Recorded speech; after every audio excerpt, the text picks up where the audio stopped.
For today's show, New Radicals, you get what you give. And today I have been given a gift. And I want to thank my dear friend Kelly Walters for connecting me with my special guest who's in the studio today, Chase Rowan, no matter how it's spelled, Veteran Engagement Coordinator for Texans for Greater Mental Health.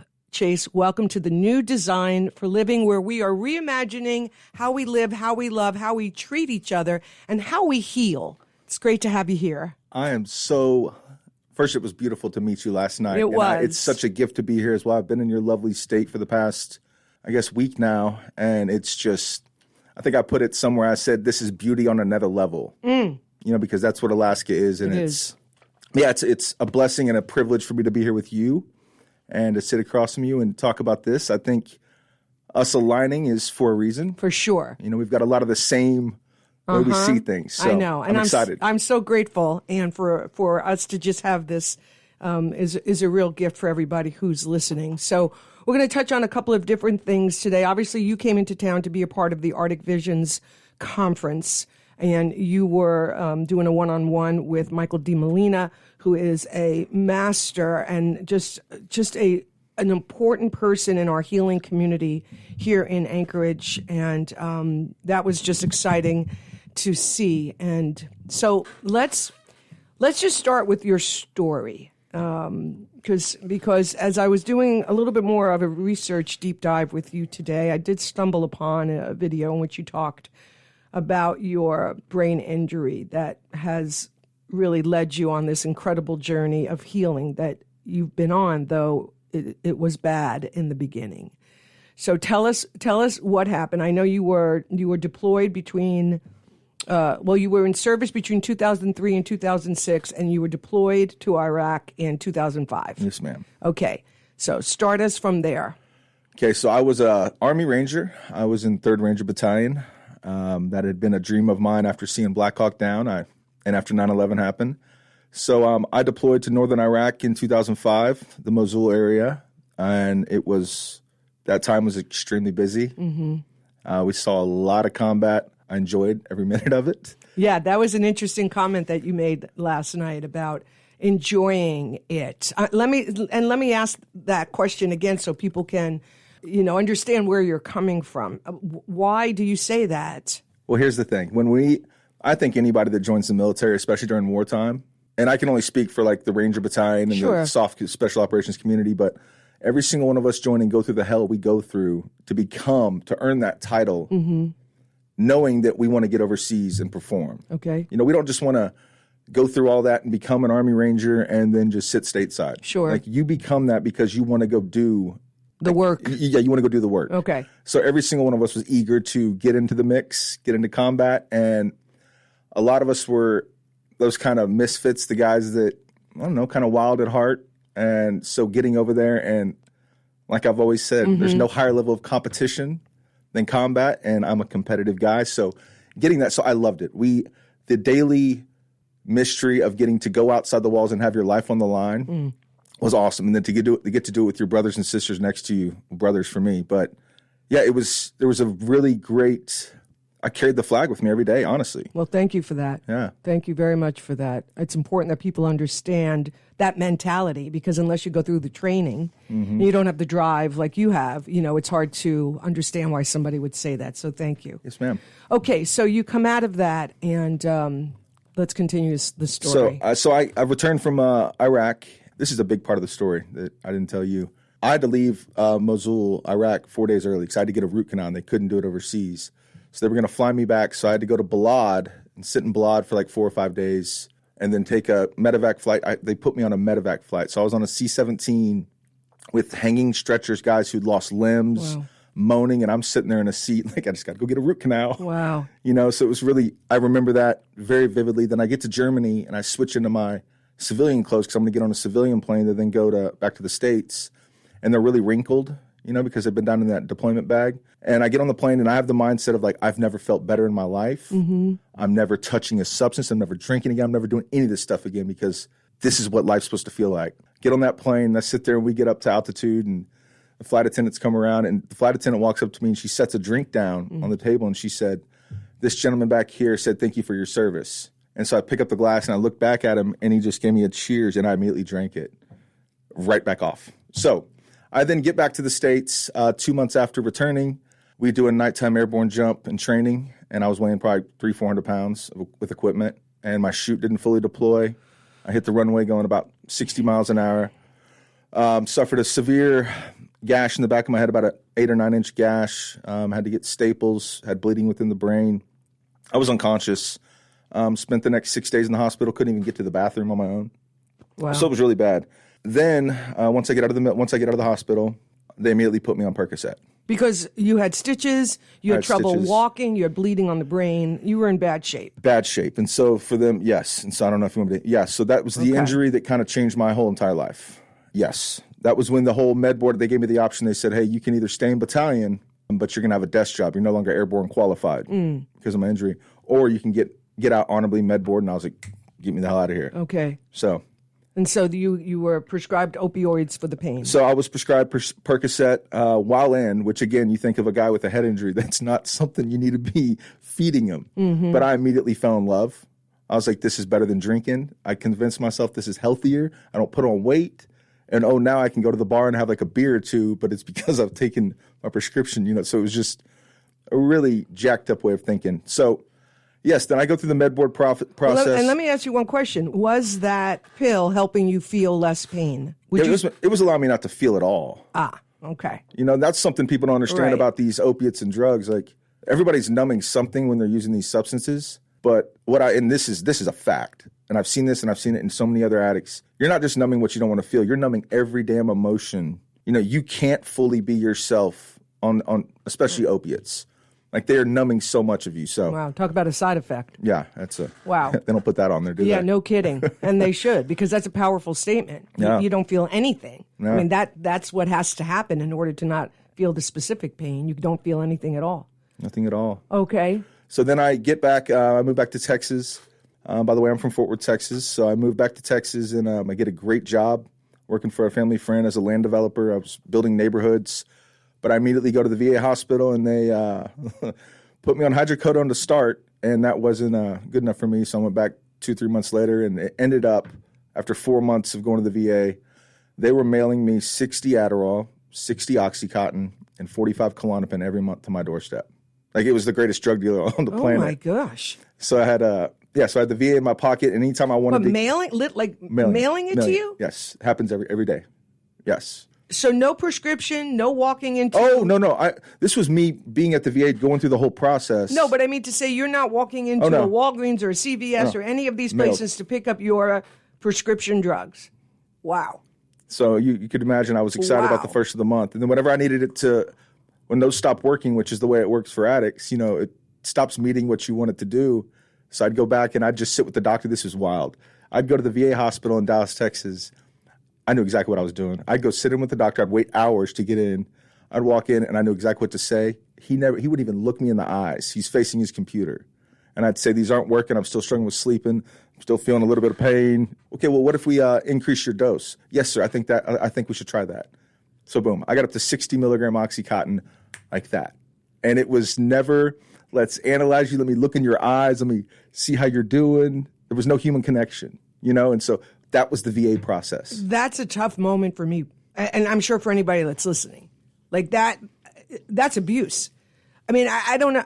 I mean, I hear that was your story, and I'm sure that's still going on today. But like looking back on that now, like what can you even say about that kind of a moment where a doctor is sitting across from a veteran, doesn't even look at you, and just jacks up the prescription and sends you out the door? They don't want to be there, and they've got such a long list of patients to see that you're just a number. And that was a big problem for me, and that's where I kind of said I think all doctors and VA staff should be veterans. But yeah. Right. Yeah. Sure. That makes a lot of sense. Care a little bit more. Exactly. But yeah, so I ran those doctors. I know exactly what to do. And the VA's whole goal was I had a documented TBI, traumatic brain injury, so they couldn't do this to me. But their goal was, and I've seen this for years, is to tell you have PTSD. And then they're going to write you the same prescriptions they write every other veteran. and they're going to send you on your way, and they don't have to see you for 12 months because they're going to mail that prescription to you. So this is the reason I've lost 9 Army Rangers to suicide, buddies of mine. It's because of this. So it's like a drug dealer. It's a drug dealer, and it's the greatest drug dealer. So then I got to a point where this was in 2000. My daughter was born in 2010. In 2012, I decided, I said, this is killing me. This is ruining my life. So I called the VA and I said, hey, y'all, what the hell y'all doing? Y'all got to take me off this stuff. It's ruining my life. Said, take me off. And it was like 3 or 4 days later, I'm just curled up in bed. Sure. Feeling terrible. And I called back and I said, hey, I need y'all to put me back on. And they said, I'm sorry, you're red flagged. And I was like, crap. So what do I immediately do? I start going and buying it on the street. So I started getting Oxycontin on the street. So that was a cold end to those prescriptions. It just stopped. There was no because I told them weaning you. Okay, but you're not a doctor, so even though you told them that, nobody said, you never. But they also can't force me to come in. Okay, so. But that was when I realized, oh, this is terrible. Like, so I started buying Oxycontin on the street, and easy to get. At the time, yeah, it was easy to get, but they're really expensive. Like, it was really expensive. And I was the guy, I didn't want to deal with a bunch of people, so I dealt with one person. And again, you got to understand, I'm still chasing that high from war, that adrenaline, in a weird way. And regular life doesn't do it, so these drugs would, I don't know, they'd make me have a little more fun, I guess. I don't know. They'd match the stimulation. They'd match the stimulation, but it's also just, numbing you in a lot of ways. So I start buying them on the street, bank account, this is causing a lot of problems within the family. I have a wife and 2 kids. And so buying them on the street and I've probably gotten sober 40 times and been through opiate withdrawals 40, 50 times. Wow. Yeah. Is that normal, so to speak? It's an up and down roller coaster? Because the thing I tell you about, nobody wants to be an addict. Nobody. But it's like so many of us don't know how to find our way out. And I can only speak for my community, but the veterans, we are taught to find ways through problems. There's a way through everything. So work it out. But the second you say I need help, you're not being that operator that you're supposed to be. So therefore, when we start struggling mentally, we don't want to reach out for help because that makes us weak. So then we don't. And so we start turning to our other things, substances, and that's where we lose so many veterans. I think it's anywhere from 22 to 44 a day veterans are dying. And I don't know one veteran, not one that has died by suicide that was not on substance. Not one. Well, the idea that, this is going to be the kind of interview where it's going to take me some time to wrap my brain around a lot of this stuff that you're saying, because we could go down each one of these roads more deeply. The idea that that's the message, that you're weak because, it's one thing to have that message on the battlefield in war, but to come home with PTSD or whatever your situation is and to be experiencing that kind of feedback where you're weak, figure it out on your own. And we're talking about this is... This is going to blow your mind. So you think of... It's already blown, but go ahead. But so when you think of combat, we love that adrenaline, we loved our job overseas, but when you come back, every day we'd go out on a mission. Okay, and so if you saw terrible things, killed people, saw horrific things, you then go back to base, and guess what you got to do? You got to stuff that in your pocket, and you got to move on because you might be rolling back out soon to go on another mission. So everything you just saw, even if it was innocent people dying, whatever it was, you had to stuff that down and move on to the next one. So then you come back home, and what I want to compare that to right there is I've met so many firefighters, so many police officers since I've gotten in this, and so many of them said the comment to me, well, I've never seen combat like you. And I say, you stop right there. Yeah. And I get emotional talking about this because what I just talked about, that daily grind of seeing stuff and then stuffing it down, I left that overseas and then I come back. I don't have to deal with it. Our police officers and firefighters are dealing with this on a daily basis, and they're dealing with it in their own community, seeing their own people. And then at the end of every day, they got to go home and stuff it down. And then they got to go back the next day and do it all over again. And this is why the new design model is here, because we have to come up with a better way. Yes. That's the old design model, and it's not working. It's leading people to take their own lives, let alone, I'm sure, the unbelievable damage that's happening in relationships and families and children and all of that. Hello, Ibogaine. So before you tell that story, though, you did have 2 retreats, right? So I went through in 2016. I had to come to Jesus with myself, but more I was trying to escape the current situation I'd put my family in, financially and everything. So I went to rehab, in Texas, a 4-week treatment program. It's probably like $80,000. I go, and it was a vacation. I got to put up my phone. So I stayed sober for those 4 weeks. I left there, I relapsed within a week. Then fast forward to 2018, the end of 2018, I went to a 6-week rehab program, Warrior's Heart, which is all veterans and first responders. So I was there with other Army Rangers, Navy SEALs, firefighters, police officers. So it was a vacation again. So I relapsed again that time. And then, and so that was when I was really off to the races. I came back from rehab for the second time, and I said, I can't be fixed. Like, there's nothing that can fix me. I started using heavily after that. Like, I'm on a whole nother level. And the first time I could not get Oxycontin from the guy I would get things from, I said, anything, man. And he handed me a black piece of black tar heroin. And he said, put this up your nose, put it up my nose. And I was like, this is what I've been looking for. But that's the common theme with us veterans, especially the opiates, is once the prescription runs out or whatever, you don't know what to do. And it's like, so you buy them on the street, but then heroin is so much cheaper and it lasts you longer. It's stronger. So I then dive into that. And now something people need to know about heroin, my wife makes sure I remind people of this. I never once injected it. So you think of a heroin addict and people hear heroin, they think needles in your arms. Right. It's like, I never did. There's so many other ways to do this. So in other words, if people don't have track marks, it doesn't mean they're not doing heroin. Okay. So I stayed in that for a good while. And then for the first time, I guess we'll fast forward to 2022. Yeah, 2022, the early 2022, I was introduced to fentanyl. And I was introduced to straight fentanyl, not like stuff that was laced with fentanyl. This was pure fentanyl, and they need to get rid of this product because there's nobody that needs this strong of a medication. So get involved with that. And just to give people an example of how strong fentanyl is, I had a very high tolerance. I would have it'd be the size of like a salt. I don't know. It was very tiny. And I'd put it on a piece of foil. I'd smoke it. I would immediately drop to the ground before I could exhale. Oh my gosh. So that's the power of this. And you're talking to a guy that's got a great built up tolerance. Yeah. But that's the power of it. Wow. And so I still couldn't figure out how to get through things, kept relying on drugs, and I'd gotten sober. And each time I got sober, I would take Suboxone, which is just an opiate replacement. The same people that created the opiate epidemic also created Suboxone. Okay. There's a reason for it. What a surprise. Yeah. And so it's not really healing. It's still doing the same thing to your brain. So by the time you come to learn about Ibogaine, you're about 17 years into your addiction. I'm 17 years in. I mean, yeah. And then so I had been sober 2 weeks, and this was my moment. I was going to get sober. And again, every addict has those thousands of them, of my last time or whatever. And I had something, and Marcus Luttrell asked me, he said, why did you do it? Because this time I was sober 2 weeks. I felt good. And then I all of a sudden had something, and I just wanted it. So I went and got some fentanyl.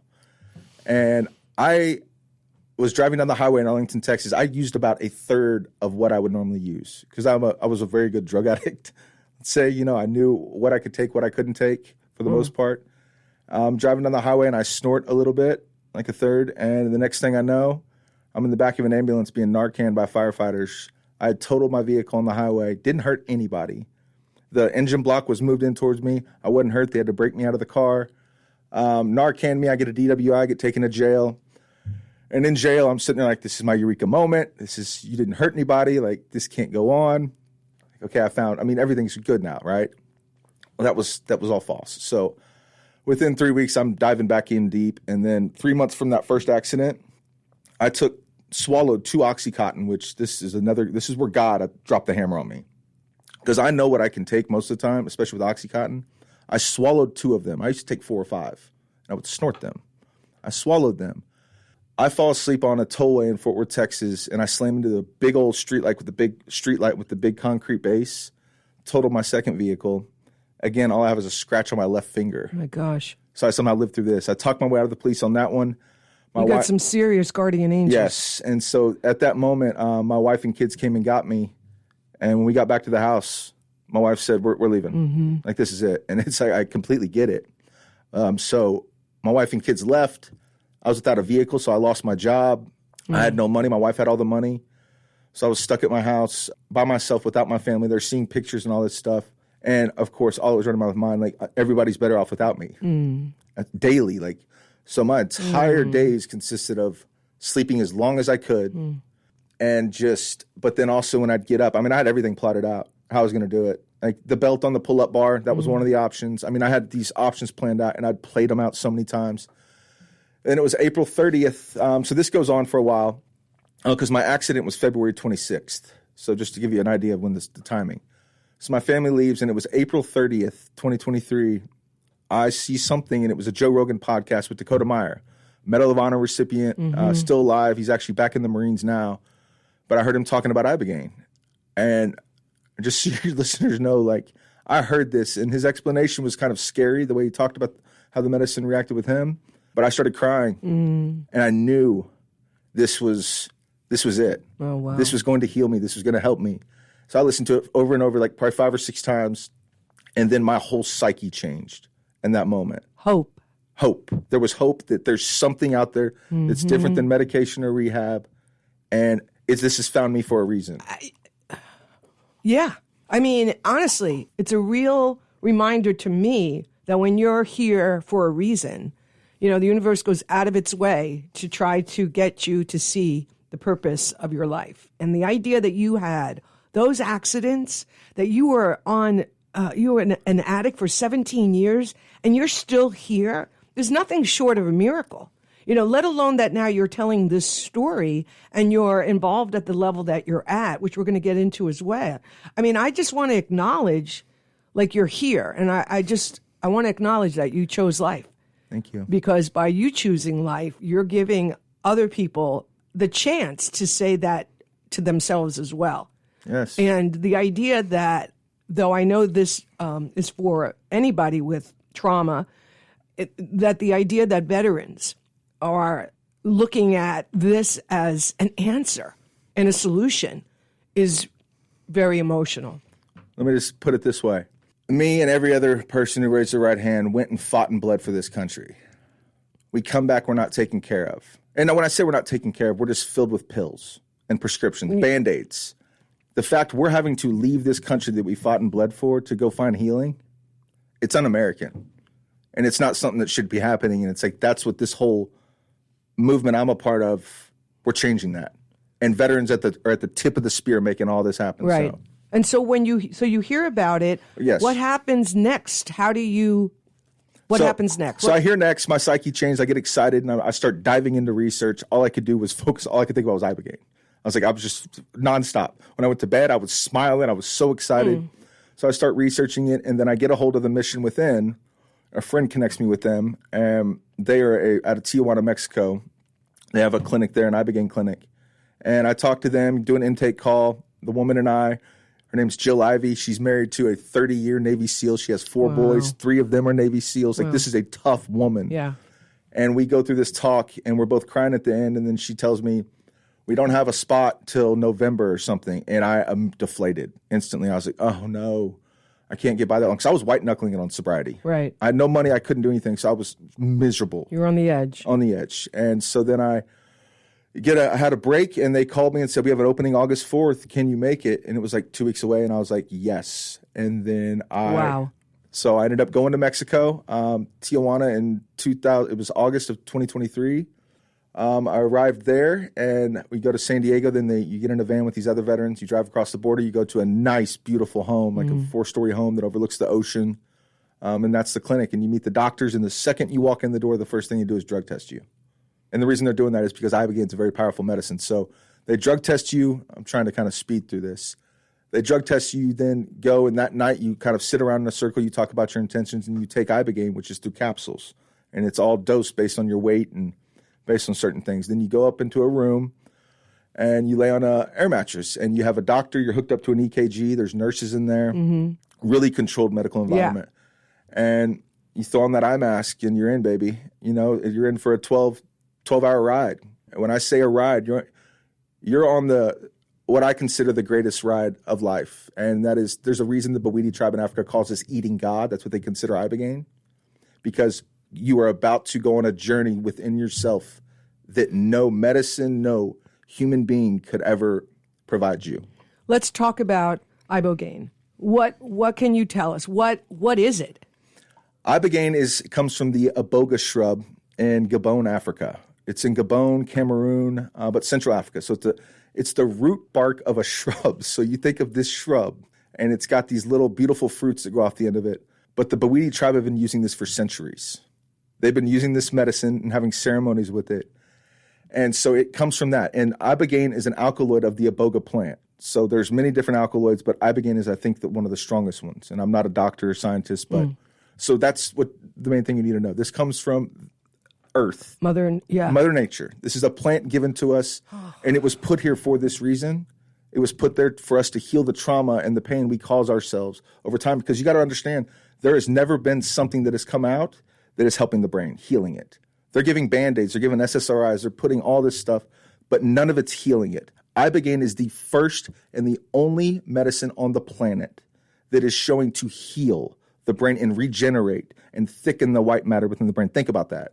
Nothing has ever come across any. They're calling it the most sophisticated medicine on the planet. And the worst problem of all this is like Stanford studying it, Harvard studying it. I mean, it's all over the place, the whole world.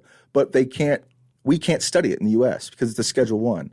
So when people ask, how does it work? We don't know. That it's a Schedule 1 is not a surprise, but let's just break that down a minute because that's outrageous. It's cocaine and heroin. I mean, that's outrageous, right? Yeah. And so for me, when I hear that, it just reminds me how corrupt the pharmaceutical industry is and how embedded it is with our elected officials, because the idea that this is registered on the same level of heroin which you've taken, and it can only be for greed and power. That can only be that's the only reason. Greed and power, and we don't want big pharma to get their hands on this, right? They're gonna get their hands on it. We can't prevent that, but they're gonna try to do certain things with it to make it to where you have to take it every day. Does that make sense? Yeah. Ibogaine is a one experience. I went one time. Okay, and it was 12 hours of walking me through. You want to walk through some? I'll walk through some of it. Please. So the Ibogaine. So I laid down in bed, and I'm laying there, and I'm kind of excited. Other people are really scared, but I'm scared it's not going to work because I knew what I was doing. If it didn't work, I was going back home and ending my life. So I was all in. So I'm laying there, and we're about 30 minutes in. I'm like, nothing. And then something pops up, and it was the devil, and he had angel wings, and he was in front of me, and I go, here we go, and then I kind of went around him, and there was a long road, and the road had doors on each side of it, and the doors were cracked. And what these doors were traumatic memories of mine through life. It took me back as far.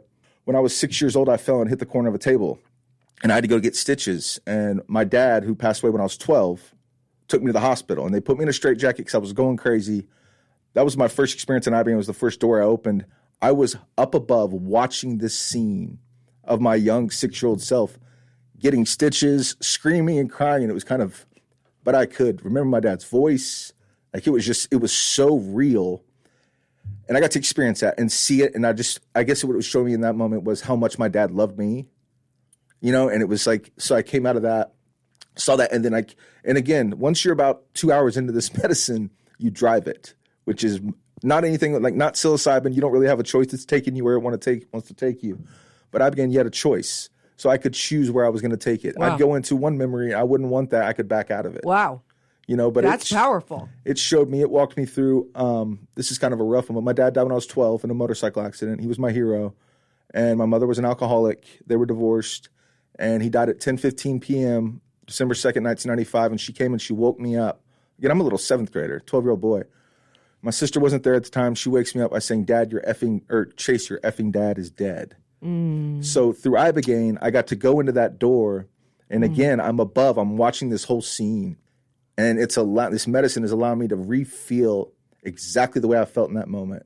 I could remember the way the carpet felt on my feet. I could remember everything. So it was that intense. And so I kept going through these moments in life that I guess I've kind of not thought about, not talked about, and kind of shoved down.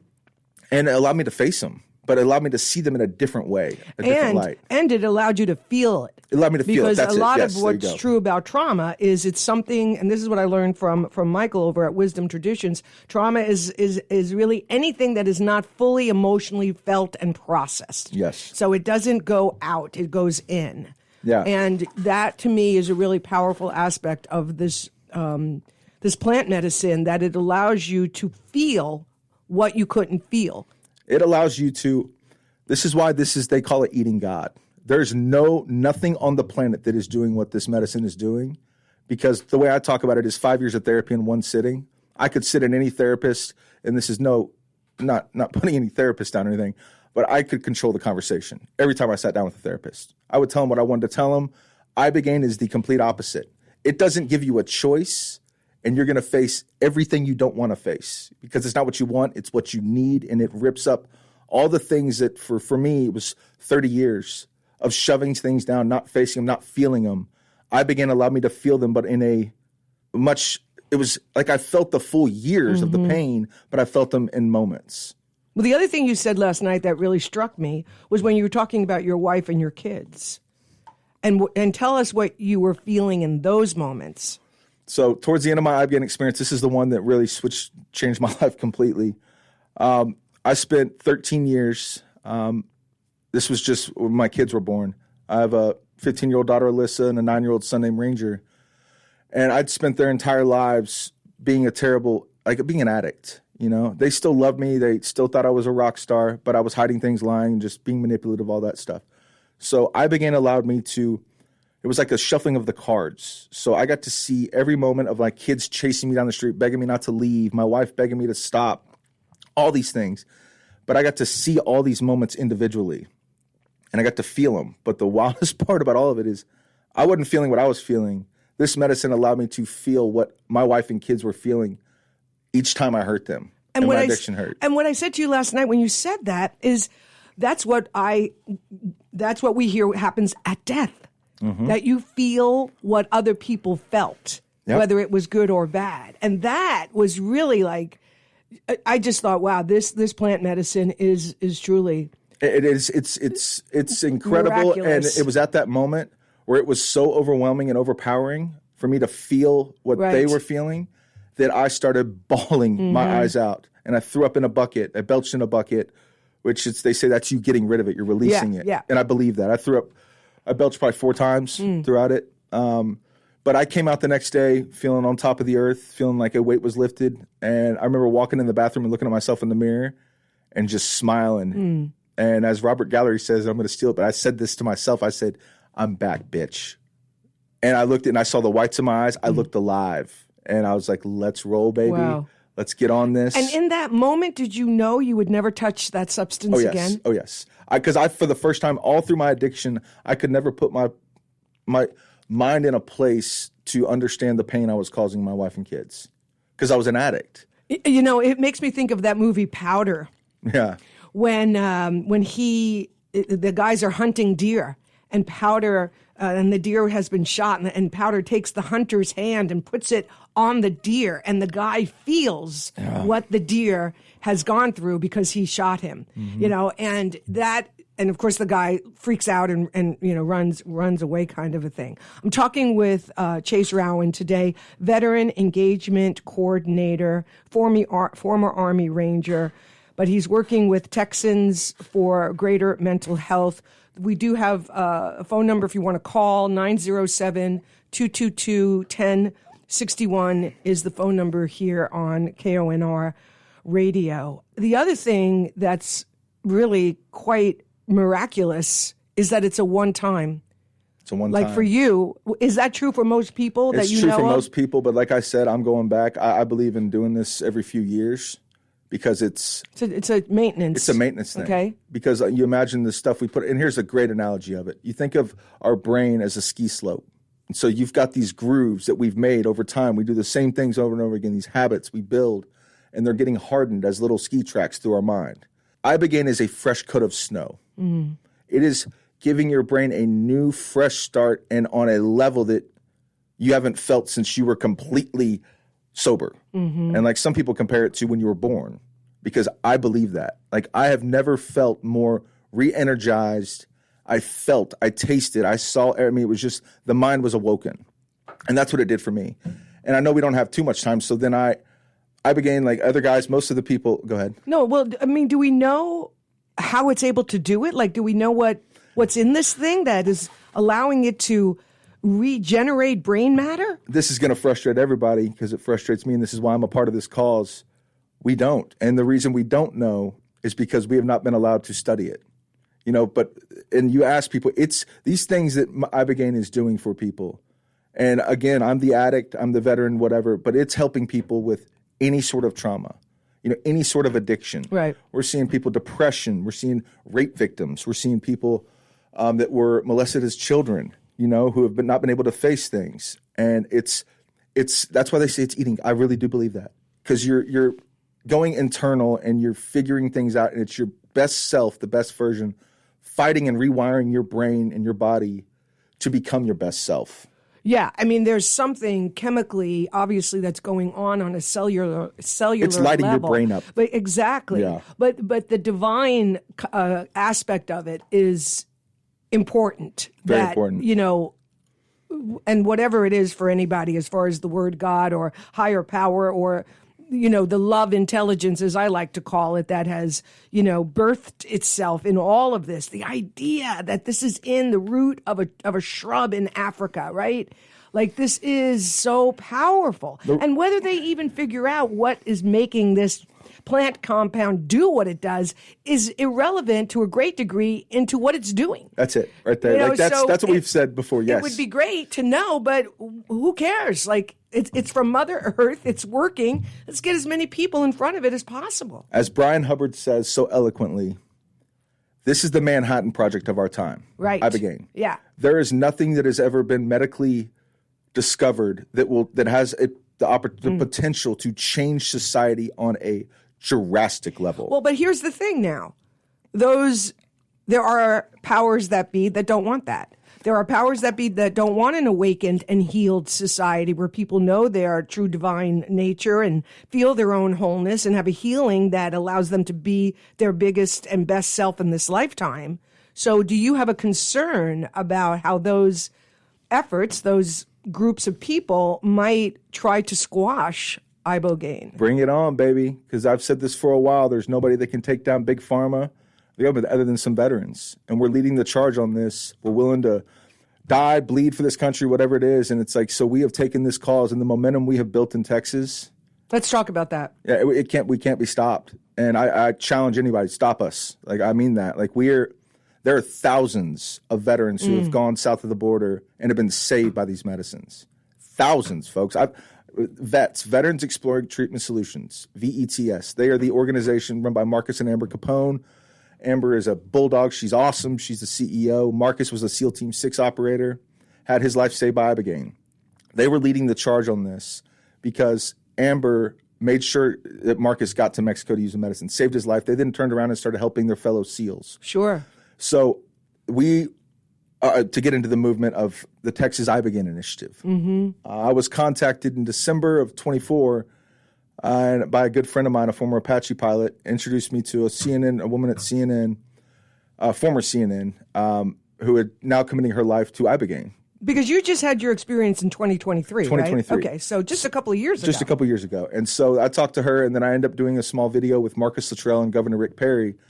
And then that was when the process started. And I started going down to Austin, Texas, to the Capitol and testifying and meeting it. And when I say testify, it was me, it was Dakota Meyer, Marcus Luttrell, Marcus Capone, some big boys in the veteran community. And then there were some mothers of former addicts that also testified. But we rocked those politicians. Tell us about that. What was your experience of what they were experiencing while you're telling them this story? There's a great man, Representative Cody Harris, who's the one that kind of championed all this and got this bill going. But when we were in the House, the day of where we were testifying, there was 13 for the Health and whatever committee up there. I can just speak for me. When I was talking, these people's mouth, like their jaws were on the floor. Sure. They couldn't believe. Just by the end of it, I walked out and I said, "This is in the bag. Like, there's no way." And it was 13 yeses, 0 nos. That was the House. So we succeeded. We went out, had a great dinner, and now we're on to the next step. We were on to the Senate. Well, we testified at the Senate, and again, 141 yeses, 2 nos. Wow. Think about that. And one of those nos is a veteran, which better hope I never meet you in person. But you think of like, and then when I started talking to these politicians afterwards and them coming to us and just saying, "You have no idea how much we are so sorry. We didn't know this existed."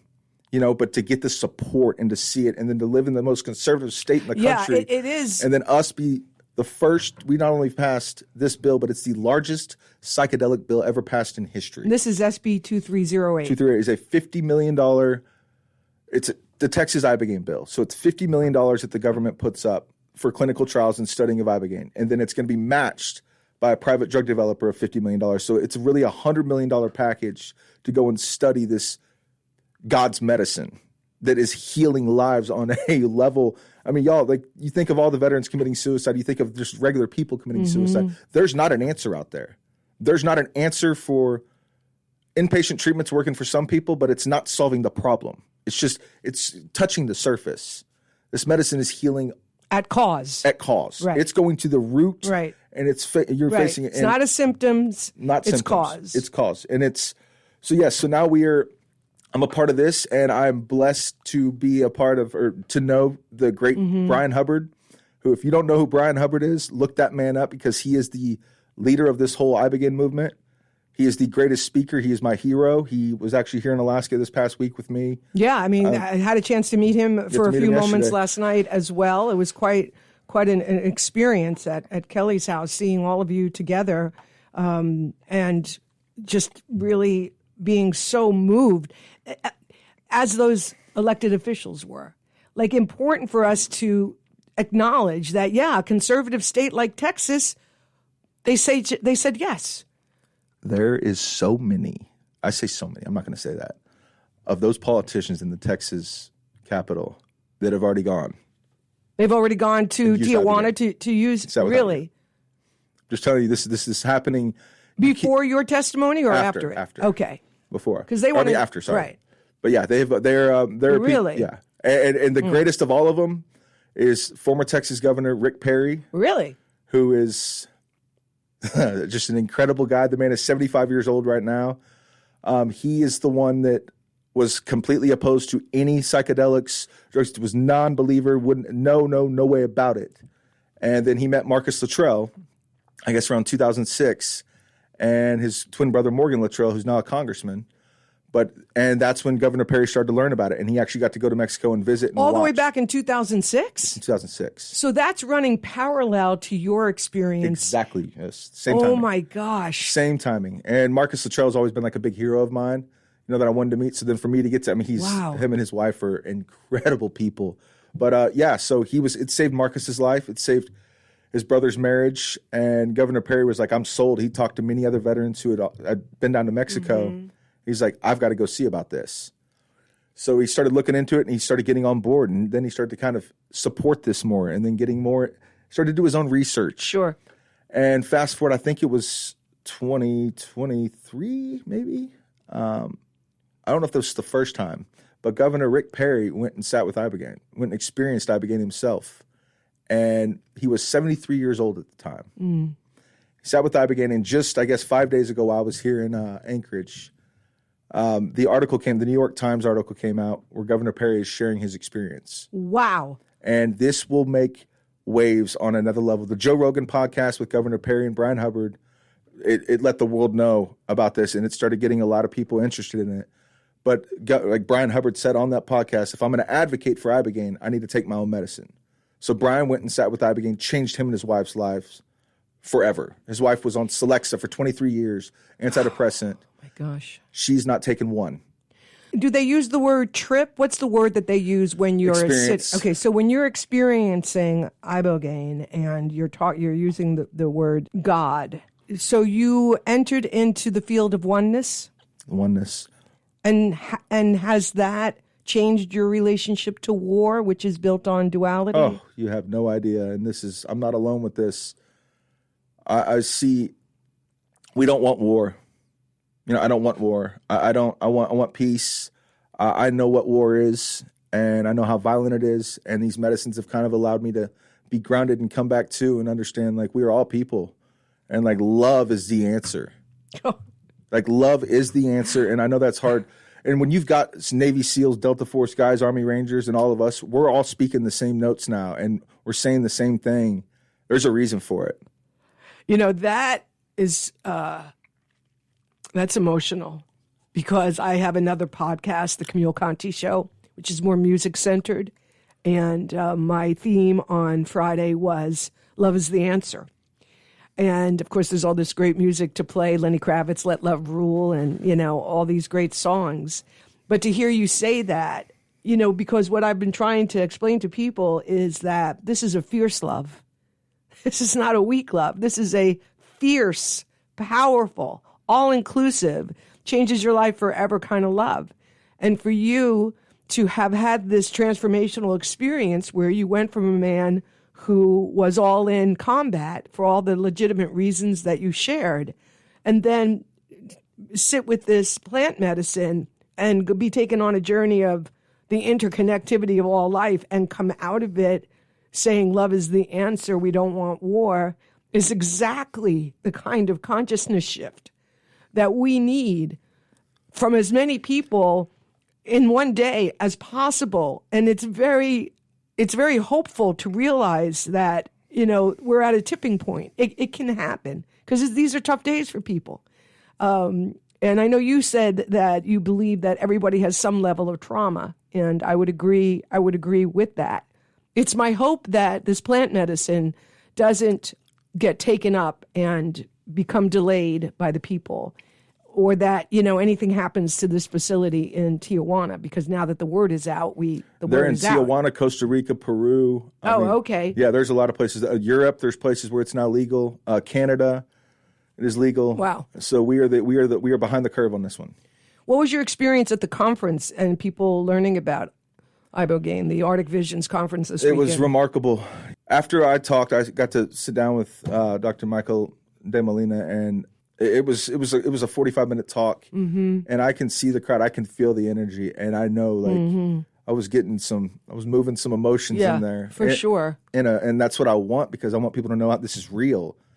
And after I spoke, the number of people that came up to me and talked and told me about their similar, or somebody they know that's struggling, just something. Everybody knows somebody exactly that can benefit from this medicine. Right. Not just addiction. I've seen Parkinson's people personally. Really? I've got a couple in McKinney, Texas. Joe and Courtney, hello. The Parkinson's Project Foundation. He has had Parkinson's for 8 years. I got introduced to them 6 months ago. It was actually the day of the bills, or the day of I was testifying at the Capitol when I first met these people over the phone. And they had committed to getting off all pharmaceuticals for his Parkinson's. He started then microdosing psilocybin, saw great benefits. And I want to throw in also, he has 3 little daughters.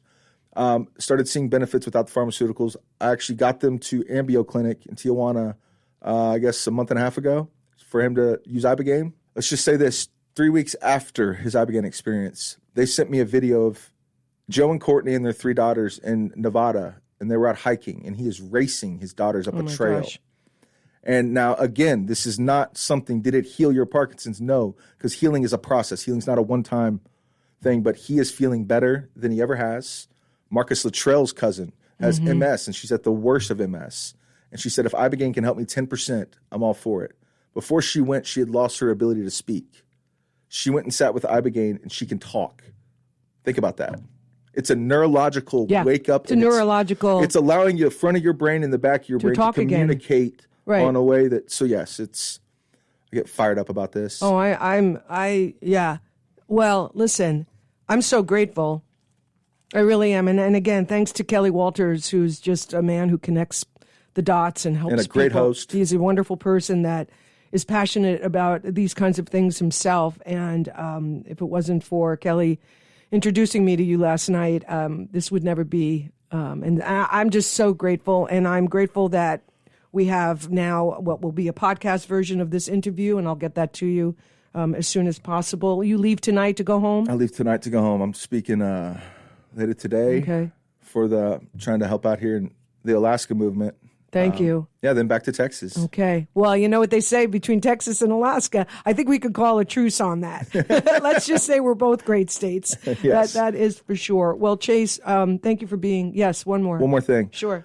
My goal here is there's no selling of anything. It is I'm planting the seed, and I highly advise anybody who's listening to this, if you feel anything within you that is thinking, could this help me, or could this help somebody I know, follow that thought and research it, look into it.